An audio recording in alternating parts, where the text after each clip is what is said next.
you guys. Today, doing another casual geographic video as per well, maybe not as per usual anymore. We're kind of venturing out into new unforeseen territory, so I thought it'd be good to touch base again. So yeah, more casual geographic. Let's get into it. I made this joke already. How you doing? Fantastic. I hope you have a good day. Hope you have a better week. I hope your month is full of successful days and a lot of great ventures. I hope you just come up, brother. You smell great. You smell great. That's capybaras. Oh my god, that's so cute. Oh my god, that's so adorable. The capybara. One of the most memeable animals to be added to Earth's roster. Almost entirely for their sheer positivity.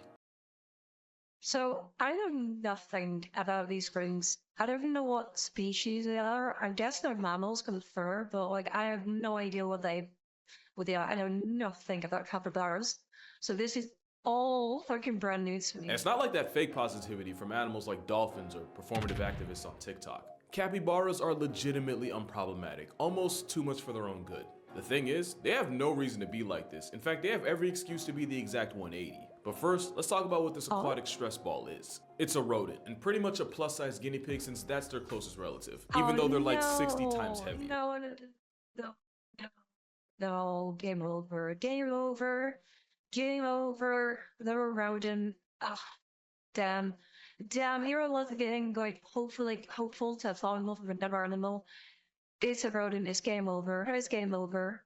And I might just be saying that just to get a rise out of people that like rodents. Also, guinea pigs are one of the few mammals that can get folded by deep water since they can't swim, which is something cappies know nothing about since half their personality stays in the water with them. Just like their cousins, the nutria, which is basically just a beaver you've never heard of. And the pacarana, who's— How did you know I've never heard of that? Fuck you. How did you know I've never heard? Is that thing still on your legs? Probably most famous for getting abused with soap like a banned Old Spice ad. But out of all rodents, capybara are the heaviest and the ones closest to the weight class of a grown man. And considering how people feel about their cousins 100 times smaller, you would think the capybara would be the most hated oxygen sink on the planet. But the only thing more ironic than the fact that it's the complete opposite is the fact that this chunky chinchilla is so chill, since history shows they should really be the polar opposite. Usually when something's this unbothered, it's because they've never felt any kind of pressure from predators. Bro, I only just realized what is fucking chilling next to. It's why the quokkas on Rottnest Island have no fear of humans since they have no natural predators. Capybara, on the other hand, have more ops than a rapper with a RICO charge. These gigagerbils have to avoid being discharged from the population by the biggest big cat in North America, a discount store brand crocodile, and a paraplegic Jurassic understudy. Sorry about the follower word, guys. Sorry. Childhood isn't any easier, because juveniles can get caught up with ocelots, a paralysis demon with wings, and paralysis demon with wings, excuse me? Technically pelicans don't count, but it's not for a lack of trying. And normally an animal that has to share an area code with this many threats to its way of life compensates by becoming a problem itself. For example, if zebras had a stripe for everything with the ability to bury them, they wouldn't have a single pixel of pale on them. And we all know those TV stag stallions ride that excuse like they get tax breaks from it. It just makes more sense for a prey animal to be more willing to throw down. Predators get active to eat. Prey animals fight to live. But what doesn't make sense is a capybara doing the mannequin challenge 7 years late when there's a homicidal vice grip out looking for calories. It's kind of like honey badgers and capybaras are two ends of the nihilism spectrum. You got the four-legged assault Oreo who doesn't value anyone's life, not even its own, and then there's a hippo hamster who can't be physically bothered enough. I don't care if this is photoshopped, it's still in character, lol. Oh, fuck you. I thought it was real. I thought I was genuinely real. And you would think this mentality would have gotten a Cappy written out of the series of Life by Evolution. Or maybe they have the opposite of the kangaroo situation. The kangaroo situation is that kangaroos used to have to deal with some of the most cartoonishly absurd predators the world had ever seen. Stuff. I mean, oh my god, okay. Yeah, that, whatever the fuck this is. I was gonna say, they live in Australia, of course, like everything in Australia is out there to kill you. Like a 23-foot Komodo dragon, or the marsupial lion Thylacleo. That prehistoric PTSD means that even though kangaroos today have to deal with 0 apex land predators, they still act like they're in the trenches. Wait, so kangaroos like made it out like pretty unscathed then, considering like all these other like fucking creatures and no one were around, and kangaroos still are? Kangaroo's coming up on top here, let's go. So it's possible capybaras had few natural predators coming up, and now they're hell and color to all forms of conflict. Believe it or not, capybaras weren't always the brolic beavers we know them as. Is it? Am I just fucking high? Am I just like insane in the memory?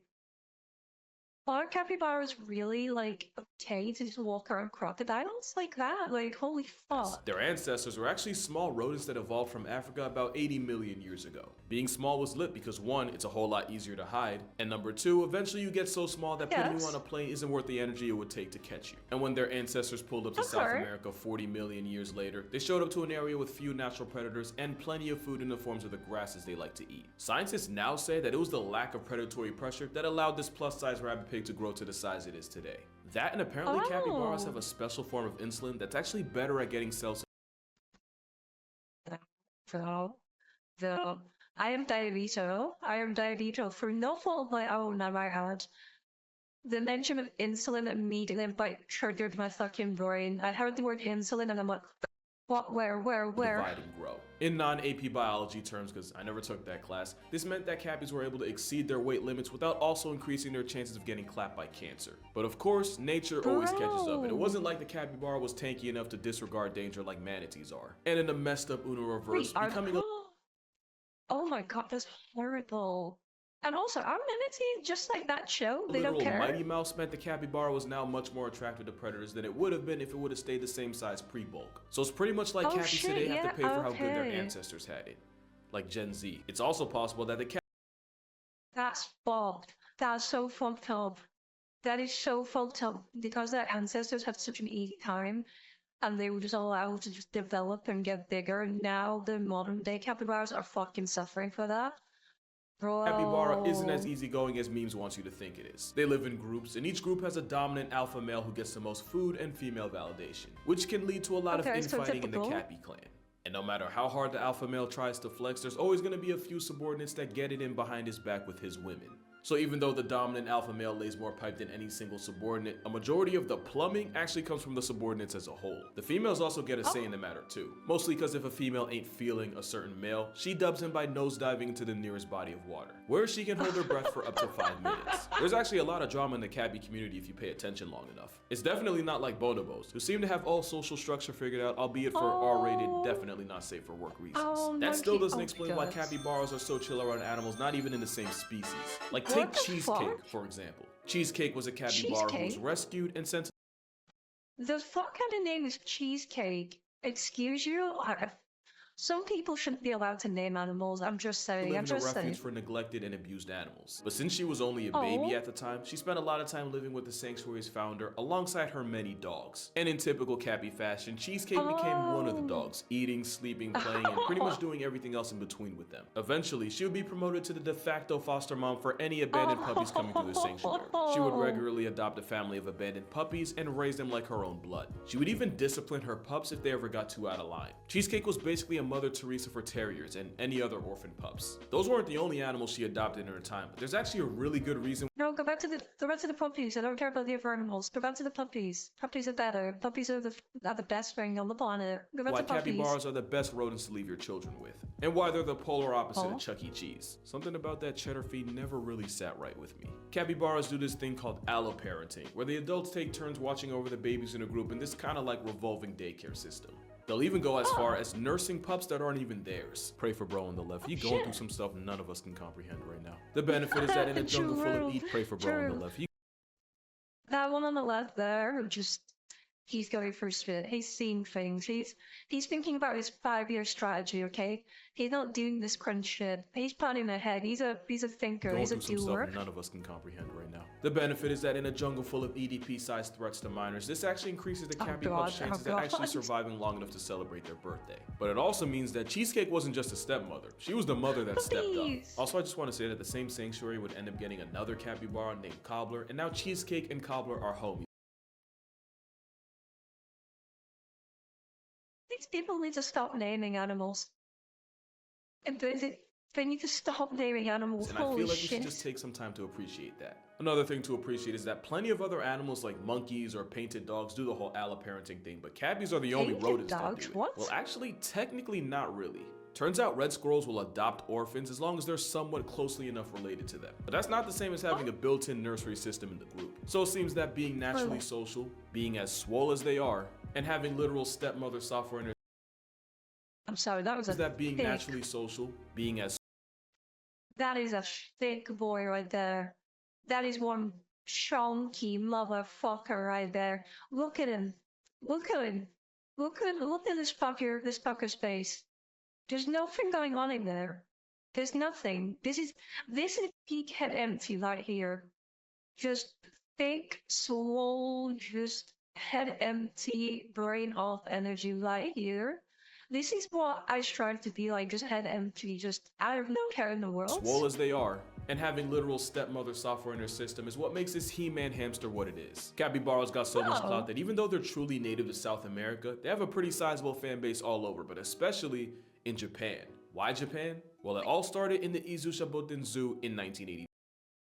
Say that part comes first. A worker was cleaning out an enclosure with hot water when he turned around and realized that all the capybara were huddled around a warm puddle that had formed. The worker said bet, or whatever the equivalent in Japanese would be. And ever since, the Izu Shaboten Zoo would create these traditional hot yuzu baths for the water-loving hippo hamsters to enjoy. So they get like a mini hot spring. Which is the entire backstory as to how this video exists. And because whatever capybara received, they give back tenfold, these videos going viral single-handedly brought in thousands, hundreds of thousands, and even millions of yen in revenue, all from people wanting to see them. Meaning it is scientifically proven, 100% non-refutable, that capybaras are good for the economy. If your country's current You know what? Fair. That's fucking fair.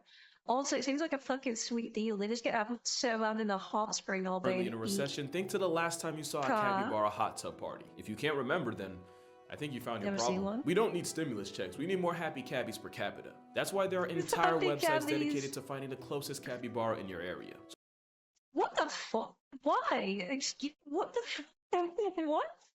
Oh, this is really unnecessary. Just go through your local. If I ever post a picture of me in a capybara with no context, this is the context. Capybaras are such an unlimited serotonin hack that naturally people are gonna ask if they're good pets. And my answer is, yeah, they'd probably be good pets. Oh. Question is, would you be a good owner? Here's why you probably wouldn't. One is that they poop. A lot. They kind of have the panda problem, where they eat things that don't give them a whole lot back, so to compensate, they eat a whole lot more of it. Which means they seem to drop deuces at will. You might not get to notice just how much, because capybara also take part in coprophagia, which in nice Oh god. 2023 YouTube guidelines terms means to eat food twice to get all the nutrients out of it. And if you can handle watching this infinite food glitch in action, there's the fact that you have to feed them in the first place. Remember, we're talking about a gerbil that can weigh as much as you. I didn't realize it was that big. Holy fuck. I thought, I knew he's still big, but I didn't realize it's that big. It's bigger than the fucking But you're not just feeding one cappy. Since they're social animals that don't do well alone, you'd have to adopt a buddy for him or even another one after that. Cause two's company, but three's a party. And no self-respecting cappy would hop out at the after party with an entourage of one. All jokes aside, that same logic is why Switzerland considers a guinea pig a victim of abuse if it has to live alone. It's really not that different. Oh my... Bro, I don't like guinea pigs. Well, no, I don't dislike guinea pigs. I just have no, like, I don't care for them. I don't really see what the appeal of guinea pigs at all.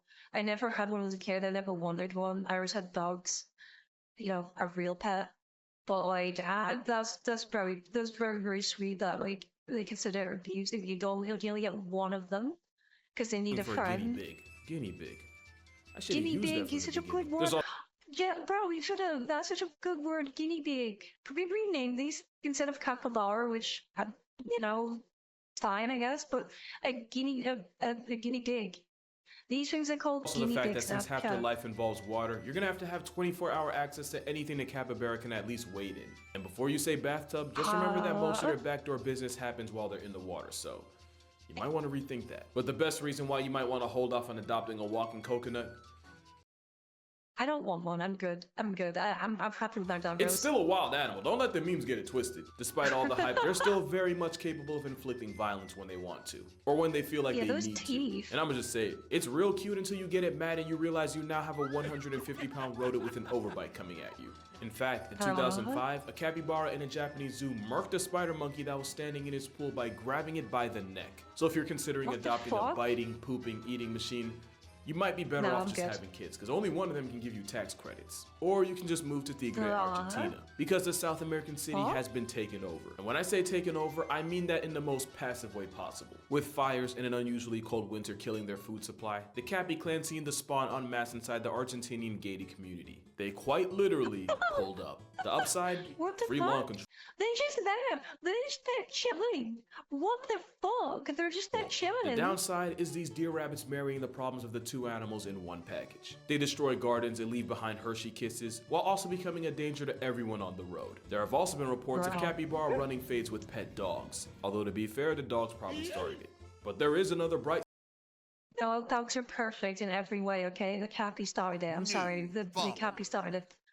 Sorry, yeah, sorry. Side if you want to look at it that way. The biggest threat to a capybara isn't a jaguar or a caiman. It's actually humans who have historically hunted them for their meat and for their hide to turn into leather. We're their biggest op by far, and if they decide to take back what's theirs, I'm not going to be mad at it. And the fact that they're doing it to a gated, rich community, there's a moral in there somewhere. But that's going to do it for this video. Funny, for more consistent uploads, be sure to check out my TikTok and Instagram. I try to post daily on both. And if you'd like to support this channel beyond subscribing, also consider becoming a patron on Patreon. But like, only do it if you can afford it, because honestly, you watching a video this far is actually more than I can really ask for. Got a whole lot of video ideas I want to get out for the new year, so as always, drink water, hug your mother, dap up your father if he's not into the whole hugging thing. Try to be a Cappy in a world full of cappers. And I'ma see y'all in the next one.